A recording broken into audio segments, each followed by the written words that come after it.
Welcome to the Truth Podcast. I am your host, Siraji. This is actually a podcast that I want us to focus on issues that affect us in our daily lives. So today I want to talk about the objectives of the New World Order. Let's connect the dots and see how this affects us as a society. What are the agendas of this New World Order that I'm talking about? The first one, establishing a new world government. There is a plan to create a single centralized global government, and this government will have control over political, economic, and social systems worldwide, eliminating national borders and self-governance. Nataka ukumbuke, eliminating national borders. How are they to achieve this agenda? Ever heard of the Pandemic Agreement Treaty by World Health Organization? Once your government agrees to this treaty, the new laws that the World Health Organization imposes on the governments will override the local laws that we have in our land. We saw what happened with COVID. All governments were actually coordinating to impose these regulations worldwide. Tuliona kila mahali, everything was shut down. So COVID was like a pilot plan to see how the world reacts. Na tuliona, we saw what we saw. I don't have to go into details, Things happened, the regulations were brought into place. Nobody was actually, you could not even question the rationale behind some of the things that we were being told to follow through. So what happened? After the COVID thing, there was a Pandemic Agreement Treaty that was proposed for every government to adopt. It was to be finalized. This treaty was to be finalized on May 24th this year, according to the website, World Health Organization's website. But what happened? The governments resisted. People did not cooperate. So they have shelved those ambitions for now. But we will know how things are unfolding in future. I will update you on that. So jiulize, there's an influx actually of foreigners in our country. US pia unasikia wakicomplain, border haifanyi kazi, sijui watu wanaingia, foreigners wanaingia ovyo. All governments are party to this plan. Sisi raia ndio hatuna habari. Wote wako wanaongea lugha moja, wanaelewa hii maneno. Leo tuko na Wakongo wamejaa kila mahali, kina watu wa Burundi wakiuza manjugu kwa njia. They all work bila work permits, and we are not to question about this. Tukubali tu. Remember mali nilisema, eliminating national borders. You are left wondering why your leaders pass some wild regulations without considering your interests as a citizen. Well, wonder no more. Your leader, as a leader, calling the shots somewhere. Just imagine. Huyu ni puppet tu tuko naye. Na si ati ni huyu hapa tu, kila mahali. Puppets wamehakikisha wameinstall puppets everywhere. So, before I forget to remember, I want you to remember that this new world order government will use laws, surveillance, and various forms of control to govern all aspects of society, from economics to personal freedoms. You can all see what your governments are doing all around the world. is in line with this plan. Just wait until it goes global. Hii yote ni plan imepangwa tu. Watu wanaenda huko wanakutana mahali inaitwa Davos, inapangwa vizuri sana. The second plan, they have agenda: surveillance and control of the population. They can achieve this by establishing widespread surveillance systems that monitor citizens' activities, movements, and communication. This includes the use of technology to track personal information, movements, purchases yenye unafanya online, and behavior yako online, X wapi kila mali. A case study of this plan is in action right now in the UK. People are getting arrested for kitu wamesema huko kwa mtandao. People are actually being thrown in jail for talking about, something that is against the establishment's whatever agenda or has interest. Unafungwa. In Kenya, we are told we must register the IMEI numbers on our phones. Unaona ile namba ukifungua simu pale kuna serial number, kuna IMEI number. Ati KRA wanahitaji hiyo namba to track your taxes. Your taxes, Ojinga sana. You will be forced to conform to the global agenda. Penda usipende, hii ni kitu imepangwa. I don't know what we can do about this. Dissidents will be heavily punished and people will get thrown in jail. Hata tunaona venye inafanyika huko UK. Hapa kwetu sitaki kuongea. You know what's happening. Sasa imagine that happening on a global scale. Nani atakuwa anaongea? Tutakuwa tumekatwa, yani mdomo iko X, imewekwa X, ile design ya watu wa media waki demonstrate. Sasa tuingie kwa the third, creating a dependent global population. The third plan they have. Unajua mtu anaitwa Bill Gates. This man Bill Gates runs the show in Africa kwanza. I think you have heard about the agricultural bill. I think sahi iko bado kotini, haikupitishwa bado. This bill has in it regulations that will make farming as hard as possible. If it passes, we will face its repercussions.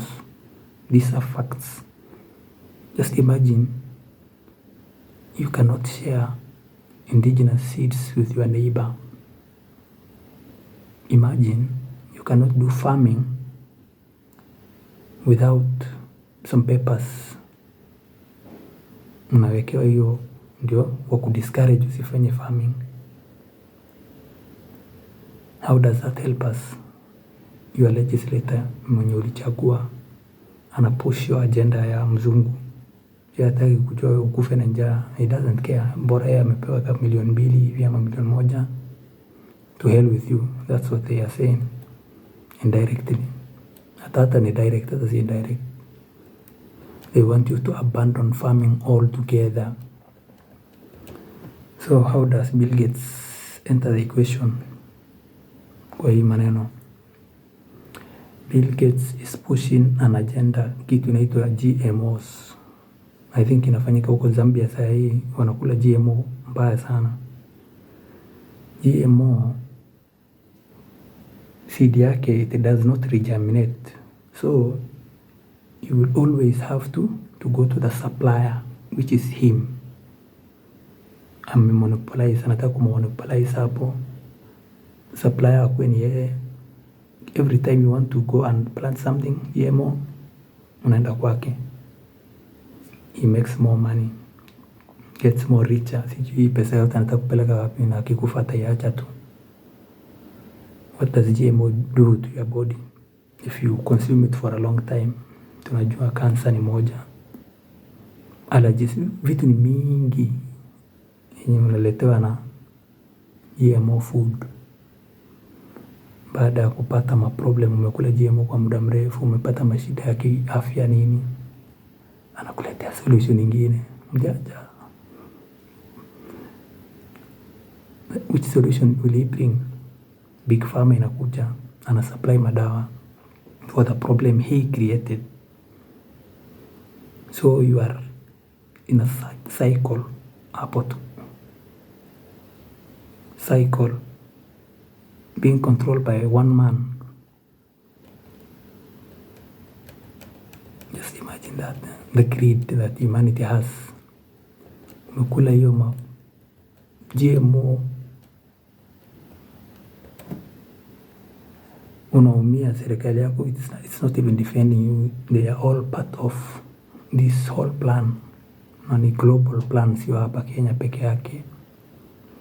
I think you have heard ama mmeona video Bill Gates akiongea akisema cattle, cows, ng'ombe ati zinachangia global warming. President wako ule Kasongo I think umesikia akisema I want us to vaccinate all the cattle in the country. You think they want to save your cattle? Kwani ni ugonjwa gani hiyo imekuja sasa hii inaumiza ati mpaka cattle yetu ikuwe vaccinated? What will happen?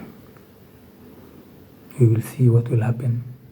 So unasikia Bill and Melinda Gates Foundation imepewa immunity in this country to carry out these studies. So ng'ombe yako imedungwa, imekufa, you cannot sue them. How does that help you as a common mwananchi? Does your cow really need a vaccine to live? Ask yourself. So after tuseme he has finished the cows, tuseme ya dunia yote, what is his plan for us? I think umesikia kitu inaitwa lab made meat yenye ametengeneza. Lab made meat, problems same, italeta the same problems yenye GMOs inaleta. Still utakuwa kwa ile cycle, magonjwa, health problems, Big Pharma, madawa for the rest of your life. That's what's happening. So wake the fuck up. I mean, tuende to the fourth agenda they have for us. Reduction of the global population. Hapo ndio maneno iko. The global elites view the population as a burden that needs to be controlled or reduced for their vision of a sustainable global order. Bill Gates, I think you have heard about akisema dunia tumejaa, we need to reduce the population. Kuna videos hata ukiingia YouTube search tu utaiona akisema we cannot sustain this population of the world by 2050, yani it's not sustainable. Hivyo ndo anasema. So how are they planning to reduce the global population? Kuna kitu inaitwa mass sterilization. Kuna create conditions that lead to higher mortality rates. Just imagine a scenario where you get married today to a woman that has been on family planning for a long time. How long do you think you will take to conceive your first child? She was in her office popping postinol pills, P2 pills, kama njugu. And when it comes to settling down, you end up going from one gynecologist to another trying to see where the problem is. You think it's you that is shooting blanks. Mchezo ya tauni inaendelea. Unaona hiyo time yote una waste. Just imagine hiyo seed yako umeplant mahali kwa tuseme kienyeji fulani huko kocha yenu, you think mwenye alikuwa na pop hizo pills na huyo kienyeji anashika na 190 ball? Family planning akishasimamisha, it will take a period of time kitambo ashike ball yako. So watakuwa kuna vile watakuwa umequestia time yako. Just imagine mtu ako Ocha huko, bibi hajui mambo ya family planning, he is way ahead of you, ako na watoto kadhaa. Wewe unang'ang'ana kupata ya kwanza, umeoa bibi 5 years hajashika ball. Hiyo ni moja. Another one,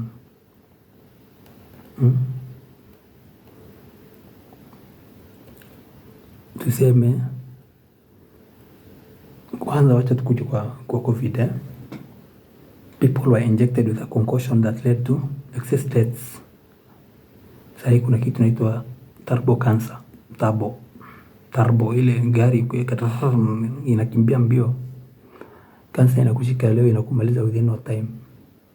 Kuna kitu kama hiyo inaendelea sasa hii. Enda kwa hosi utajionea. Watu ni wengi. Wengine unapata kijana mdogo ati roho imesimama, hata papa ameanguka chini, tunakaenda hivyo. We all know somebody or we have heard about somebody, a relative somewhere, yenye imemfanyikia hivyo. Part of controlling the population or reducing the population. I don't think that we are ready for that conversation yet, but that's a conversation that is happening.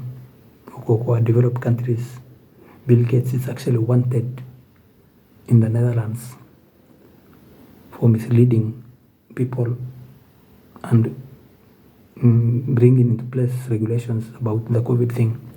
He's a wanted man. Lakini hapa kwetu ni headquarters yake. Hapa amejenga, huwezi mwambia. Another agenda they push to control the population is the LGBT nonsense. How does this reduce the population? If a man sleeps with another man, offspring atatoka wapi?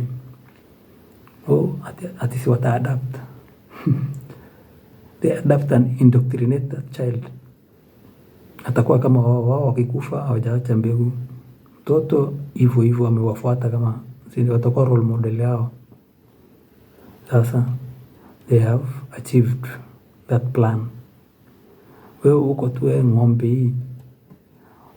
Human rights. Ati wewe una defend sasa human rights. Hujui you are aiding these people in their plan. Sababu you are not. Wewe uko tu duanzi fulani. You don't care.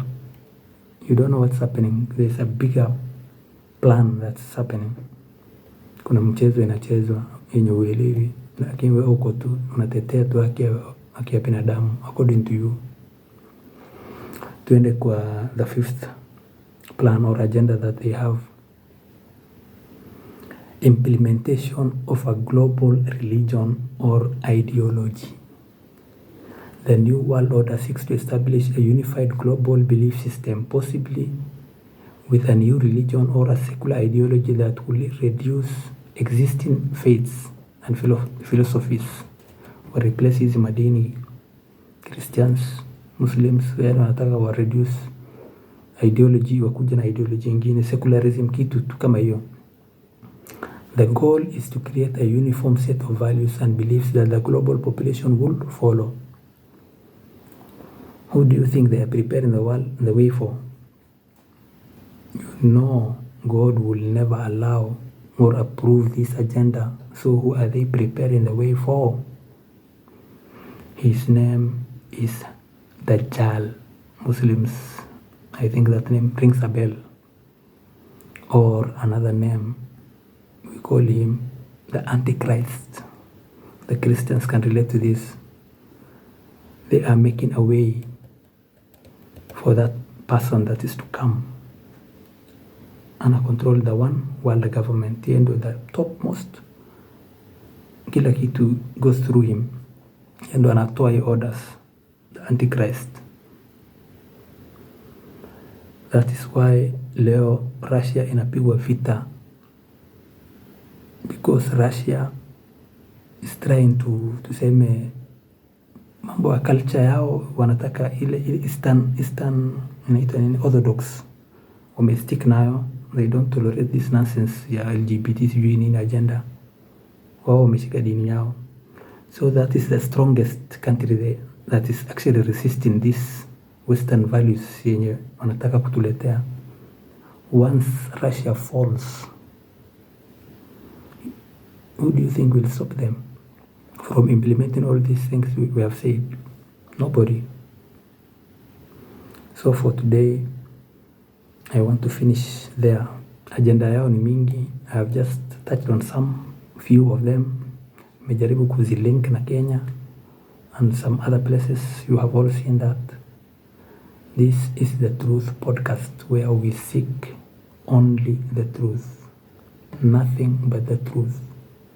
So help me God. Hapo nimesema hivyo. In our next episode, I will dive deep down the rabbit hole so that we can have a rough idea of what the future will look under this new leader, the Dajjal or the Antichrist. Hiyo ndio jina nimempatia. It's actually a name people know. Tuone how he will rule the whole world with this one government. So please like the video, share the video, and subscribe to the channel. This is the Truth Podcast. I'm your host, Siraji, signing out.